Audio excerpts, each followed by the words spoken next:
A question to think about whiskey, a way to start the conversation is, what is whiskey made of? And if you ask that question, a lot of times you might get the response of grain and water and yeast and an oak barrel.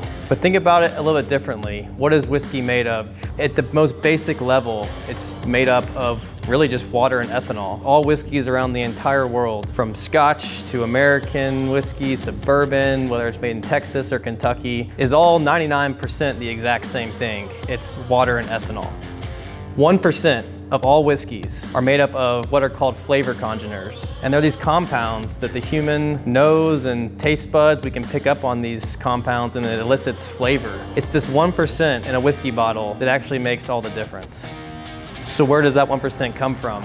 Well, it does come from the grain and the oak barrel and the yeast. Those are the three sources of flavor in whiskey. But it doesn't just happen by accident. Not all grains are created equal. Not all yeast strains are the same. Not all oak barrels are the same.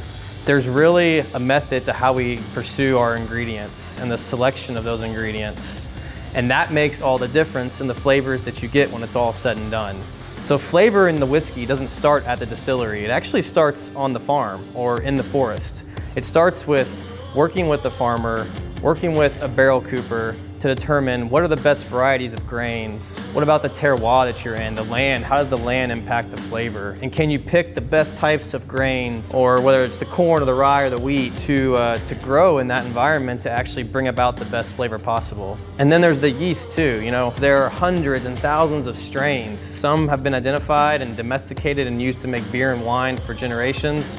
Some strains are wild and haven't been found yet, or have just been recently captured. And all these different strains of yeast during fermentation will take in sugar, make alcohol, but also make a whole array of flavor compounds that are very unique and specific to that strain.